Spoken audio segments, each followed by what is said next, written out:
I'm going to talk about today is the fact that after that documentary was released by 60 Minutes, Bobby's Hayes from Channel 9 here in Australia, I was thinking we aren't really being told the real truth of what's going on with that case whatsoever. I mean, with all this sort of stuff, it's more about, Christian Bruckner and what he was doing in the vicinity of that time. Now, who's the other person that he was with and what are they associated with? Now, are they associated with other pedophile rings? Are they trafficking little girls? Are they trafficking others for other people? Are they trafficking them for other reasons? Are they supporting satanic rituals or supporting some other big pedophile network that we haven't heard of yet?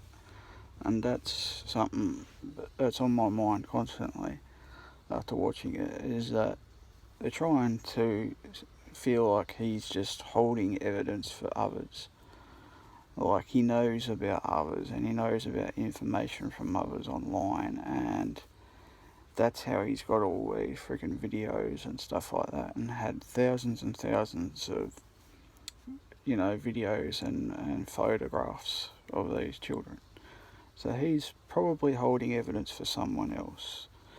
And, the McCanns never really opened up what really happened that night. And, they all just want to put it on this freaking German guy. And that's what the Germans are after. They just think that he's some prolific pedophile that's just after doing this to children and after killing children as well. Committing all these heinous acts. He wasn't on the sex offenders register only until he was in prison for basically raping this 71-year-old in Portugal, I think it was. But apart from that, we don't really know more of his other backgrounds, and where the other guy is and who this other guy is. And what's his purpose in this, and why was he talking to Christian Bruckner in a bar in Portugal, in Praia da Luz. And we don't know, the other evidence hasn't been brought up, forward yet either. There's just so many problems with the case, and we're not being told the real factual evidence.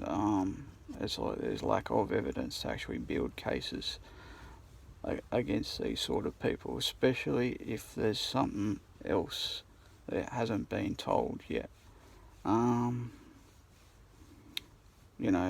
And Sonia Poulton's talked about this sort of stuff too on Sean Atwood's podcast as well.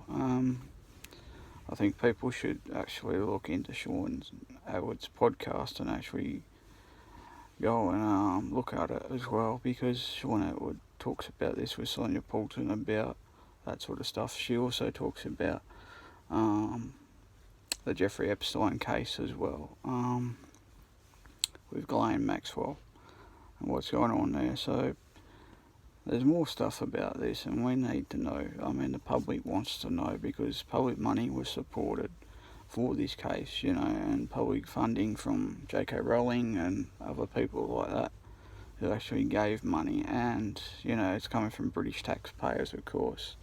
They actually ponied up the dough for this case as well since 2007.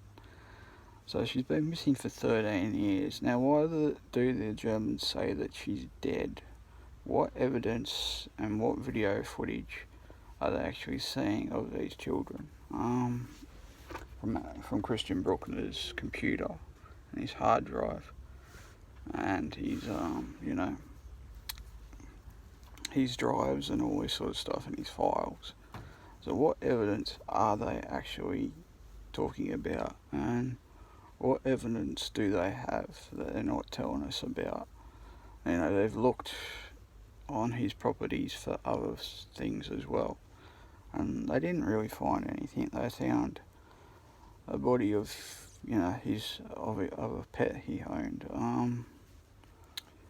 And they did find the swimsuits, but what else evidence are they trying to actually do to get Christian Bruckner?